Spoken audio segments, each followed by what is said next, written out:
بەڵە بۆ قسەکردنی زیاتر لە بارەی پەرەدان بە کەرتی گەشت و گوزار و بە تایبەتی هێنانی گەشتیاری بیانی لە دەروی عراق و هەرێمی کوردستانەوە لەگەڵ بەڕێز سیروان تۆفیق بەڕێوەبەری بە بازاڕکردن لە دەستەی گەشت و گوزار گفتوگۆکین کە لە ستۆدیۆ میانمانە. بەڕێز سیروان تۆفیق بەخێر بێن. بەخێر بێن. پێم وابێت لە مانگی سێ بوو لە 29 سێوانە دەستەی گەشت و گوزار کۆبنەوەتان لەگەڵ کۆمپانیایەکی یەکێک لە وڵاتانی کەنداو کردبوو بە بەستی هێنانی گەشتیار بۆ هەرێمی کوردستان. کارەکانتان لەگەڵ ئەو کۆمپانیایە بەکوێ گەیشتووە؟ ئێمە دوای ئەو کۆبوونەوەیە خۆشبەختانە کۆمپانیا لە 27 مانگ تا 1/6 توانی گروپێکی گەشتیاری لە گەریدە و ڕحالەی عەرەبی لە 5 وڵاتی کەنداوە بێنێتە هەرێمی کوردستان کە گەڕانێکمان کرد بە سەرجەم شار و شارچووکانی هەرێمی کوردستاندا. بۆ ئێستاش بۆ جەژن ئەو کۆمپانیانە سێ گروپی گەشتیاری ئامادە کردووە لە وڵاتی عمانەوە کە لە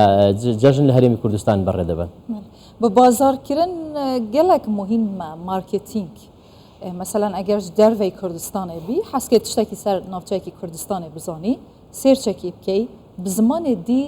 gelek zehmetê te dîtin kêm tê te dîtin eger yekê ji kerema xwe tiştek danavî zimanekê dî bûçî heta nûke ew prose bi awayekî sîstematîk nehatiye cêbecêkir.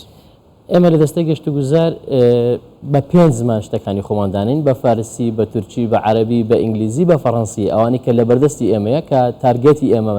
پێیەکەین بە 5 زمانی جیاواز دایانین بەڵام ئەو کەسە چۆن دەیبینێتەوە چکە بەداخەوە قەیرانی دارایی وای لە کوردستان و گەشت و گوزار کرد ناتوانین سپۆنسەریەکی تەواوی بۆ پەیدا بکەین لەگەڵەوەی هەوڵەکان بەردەوام بوون لە ڕێگای کەرتی تایبەتەوە. ئێستا زۆر باشە بەڵام ئێمە ڕێگای کەمان گرتەوە بە بازارکردن و ناساندنی گەشت و گوزار ئەویش بەشداریکردن لە پێشەنگای نێودەوڵەتە گەشتیارەکان کە پێشەنگای نێودەوڵەتی گەشتیاری هەیە بە تۆپەکان ناسراون لە وڵاتی بەریتانیا ئەڵمانیا ئیسپانیا تورکیا لەگەڵ ئیمارات لە دووبەی کە ساڵانە لە کاتێکی دیاریکراوە بەڕێتێ ئێمە ساڵانە دەستەی گەشت و گوزار لەو پێشانگانە بەشدارین کۆمپانیەکان و وڵاتانی گەشت و گوزار دەستەکان وەزارەتەکان لەوێ بینین و دەتوانین پامی خۆمانیان ڕاستە خۆ پێ بگەین. کاتێکە چیتە یوتیوب بتێ سەیری ناوچەی گەشتیاری هەر وڵاتێک شوێنە بکەیت دەتوانم بڵێم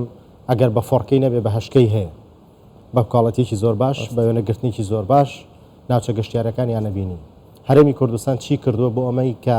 بتوانێت ناوچە گەشتیارەکانی خۆی بە شێوازێکی های کاڵەتی تۆمار بکات و بەڵاوی بکات و بیخاتە بەرچاوی گەشتیاران؟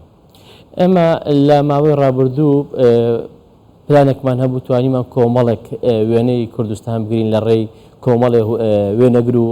دەستگای میدیاییەوە بە خۆبەخشانە پێشکەشی دەستەی گەشت و گوزاریان کرد بەڕاستی چکە ئەمە باسمەکەی و قەرەندارە بێ بۆیە ئەمە ئێستا کۆمەڵێ ڤیدیۆی های کوالێتیماندانەوە چ باوەی لە ڕێی فلایکامەکانەوە هونەرەمەندەکان ئامادەمان کردووە لە ئایندا بەو پێ و پلانی کە دەستەی گەشت و گوزار هەیەتی بە یەک پاکێج بخاتە بازار لەگەڵ ڕێگای ئەپلیکیشنێک و بۆی بتوانین مارکتینگەکەمان تارگەتەکەمان بە شێوەشی دروست ئەنجامی بدەین. کاک سیروان هەندێک ناوچەیە گەشت و گوزاریە هەیل کوردستانê مثلاکە ئە سنوورê parێزgeha Duhokê bêjim ez şarazam elwêrê taybetî navçeya berêgarê hekem bêjîn cihek heye dibêjinê sêpirka mesela hinde xûş e hinde siruştekî ciwana Xwedê bexşiya pê navçeyek û mumkin e çawa bêjin belkî qet Tirkiya tiştekî wisa nebît ku cîranê me ye bes hiç xizmetguzarî nîne hiç rêbarî nîne hiç guhlê nehatiye dan baş e bu hemî navçeyên Kurdistanê bêcuda hiç hatiye kirin yani hiç lijneyekî taybetmend heye dîv daçûnê biketin kêşeyan dest nîşan ket ji bo çareserkirinê karê xwe biket yan jî tişekî hefewiye. لە کوردستان نەک لە بۆنە تایبەتەکان کە ئێمە لێژنەی تایبەتمان هەیە بەدەداچوون و پشکنین و پۆڵین و بە بەردەوام لێژنەی بەدەداچوون هەیە لە شوێنە گەشتیارەکان بەڵام ئەوانە کەرتی تایبەتی تایبەت بە حکومەتی نایانی کەرتی گشتی سەرپەرشتیکە ئەوەی لەسەر حکومەتە تەنیا ژێرخانەکەیەتی بۆی دابین کە ئاو کارەبا و ڕێگاوبانە بەڵام لەگەڵ ئەوەش ئێمە بۆ ئایندا 76 پرۆژەی جۆرا و جۆری کە لە کوالێتێکی باس کە بتوانین گەشتیاری پێ ڕابکێشین ئەوانەی کە ئێستا هەیە لە کوردستان خۆڕسکە لە توموحی ئێمەیان نیە ئەو تەنیاتان بای گەشتیاری ناوخۆ و ناوەندی خواروی عراق یعنی ئەوە ئێمە بتوانین بمانوێ گەشتیان ڕابژێشین بۆ پلانی کە دامانناوە بۆ 2 ساڵی 2030 کە ژماری گەشتیاران بگەینە 20 میلیۆن هەموو ئەمانەتیا باس کراوە و ئەگەرەکانی ئێمە بربەستەکانمان چییە بۆیە پاکێجێکمان لە 6/5 ساڵی 2020 لە ڕێگای بەڕێز وەزیری شارەوانی و گەشتوگوزار سەرۆکی دەستەی گەشتوگوزار لە کۆبنەوەی ئەنجومەنی وەزیران بە سەرۆکایەتی ئامادەبوونی ڕێزدار سەرۆک وەزیران پێشکەش کراو لێدا هەر جەنابیان پەسەندی کردو بەبێ گەڕانەوە بۆ ئەنجومەنی وەزیران ئەمانەی تیا پەسەند کراوە کە دەستەی گەشتوگوزار چۆن بتوانین پێش خەین پەرەی پێ بدەین لە ئایندەش کۆنفرانسێکمان هەیە لە نیایەتی کۆتایی مانجی حەوت کۆنفرانسێک هەیە نەخشە ڕێگای پەرەپێدانی گەشتوگوزار لەوێ دیسان بە ئامادەبوونی لە هەموو سەرجەم لایەنەکان دەخرێت لێرە دەستنیشانی ئەو لایەنانەکە هەر وەزارەتێک چی لەسەرە وەزارەتی ڕێگەوبان دەبێت چی بکە بۆی پەرە بە گەشتوگوزار وەزارەتی ڕۆشنبیری چی بکە کاروباری کۆمەڵاتی چی بکە ناخۆ چ بکە چوە گەشتوگوزار وابەستە بە هەموو وەزارەتەکانەوە بە تەنیا ناکرێت بۆیە ئەرکەکانمان دیاری کردو بە پێی لایەنی پەیوەنددار ئەنجامەکانش تا کۆتایی ساڵ بە دەرەکەوێت کە چۆن گەشتوگوزار دەچێتە خۆناغێکەوە لەگەڵەوەی ئەم ساڵ چۆتە دو ساڵە گەشتوگوزار پەرەی باش سندووە دەزانن لە ساڵی 22 زیاتر لە 6 میلیۆن گەشتیار سەردانی هەرێمی کوردستانی کرد بۆ یەکەم جار بووە ژمارەی گەشتیار بگاتە ئەو ڕێژەیە بۆ یەکەم جار بە ژمارەی گەشتیاری بیانی بگاتە سەروی 25% کە ئێمە ئامانجمانە بگەینێ سەروی 140 گەشتیاری بیانی ڕاپێشین لە ماوەی ڕابردوو تیمێکی باکووری کوردستان لە هەرێمی کوردستان بوون کە چۆن بتوانانی ئاڵ و گۆڕی گروپاتی گەشتیاری بکەین لەگەڵ شارەکانی باکووری کوردستان بێنە بۆ گەشتوگوزار بێنە هەرێمی کوردستان ئەوەی جەنابەت باس کرد سێپرکە ئێمە زۆر ناوچێت لە سێپرکە زیاتر دڵگرت ئەوەی کە ئێستا مەشهورە کوردستان بە سویسرای ڕۆژهەڵات مەشهورە نەک بە تورکیا چونکە ئێمە هەموو ناوچەکانی ئێمە لە تورکیا و لە باکووری کوردستان خۆشتەیە ئەو پارچەی باشوور بەڵام کۆمەڵێک بربەستی شەیەکو ناوچە دەزان ناوچە سوورەکانی ئێمە بوونی چەکدارانی پەکەکە تۆبارانکردنی بەردەوامی کەوای کردو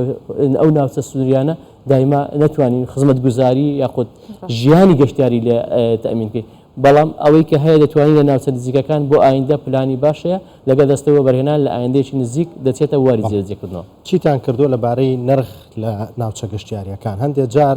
ینی ئەمە بۆ نییە بڵم هەرێمی کوردستان لە ئاسوڵاتانی ترانی تو دەست پێشخەری کردوتی پێڵێن سویسرای ڕۆژهەڵاتی ناوەڕاست وە بەلای منەوە کۆڵانێکی قوڕایی هەرێمی کوردستان لەسەر دەریای وڵاتێکی تر ڕەنگە خۆشتر بێ و جوانتر بێ و دڵگیرتر بێ بەڵام هەندێک جار خاوەن ناوچە گەشتیاریەکان پرۆژە گەشتیاریەکان ڕاستی استقلالی خەڵکەکان لە نرخە ینی نرخێدانێ بۆ شوێنی مانەوەی هەندێک جار ڕەنگە لە ئاستی هۆتێلێکی 5 ئەستێرەی سەردەریای وڵاتێکی ترابێ چیتان کردەوە ئێمە پێم وتی لێژنەیەکمان هەیە لێژنەی بەدەداچوونی شوێنە گەشتیارەکان و بنکە گەشتیارەکان بەڵام لە هەموو کاتێک کە ئەوە عرض و تەڵەبە کاتێک خواست لەسەر شوێنەکان زۆربەیە یان لە خۆدوگوای ئەوەی ناوی وەرزی گەشتیاری کە سیزنی تۆریزمی پێ دەڵێن نرخەکان بەرزە بێتەوە چکات خواست لەسەری زیاترە بەڵام لە هەر شوێنێک کە ئیستقلال کە چکێمە ژمارەی تەلەفۆنی بەڕێبەرایەتی گەشتیەکان دەستەی گەشتوگوزار بڵاوە مثلا بۆ ئەمەسەلا ئەمڕۆ دوێنێ سەرپێچێکە بۆ لە جێیەکی گەشتیارەکە پەیوەندی بە ئێمە کردووە یەکسەر بەڕێبەراتی گشتی ئەو ناوچەمانە سون سزامان داوە یعنی لە هەر کاتێک بزانانی استقلالە هەیە خوانە خواستە وا دەکات جارێکیکە گەشتیار لە ئێمە بەڕەنجێنی بتونێتەری قسە ئێمە ئەو شوێنە گەشتیاری سزا دەن بە پێی ئەو یاسا ڕێنمانەی کە دەستە بەڵێ کاک سیروان گەلێک سپاس بڕاستی مخواست لەسەر کەلتورێژی و جلوبەرگاژی هەندێکێ بۆ ئاخڤم لێ دیارە وەختێ مەتنەش بەرک و کەلتورژی فەرهەنگ ji بۆ ڕاکێشانە گەشتیاران ئەوژی خەڵکی گەلێکا گرنگە دەبێت و لەسەر بهێتە ڕاوەستان بپلان ئێجا سیروان تەوفیق ڕێبەبەرێ بە بازارکردنێژێ دەستەیە گەشت و گوزاری گەلێک سپاس بخێرە.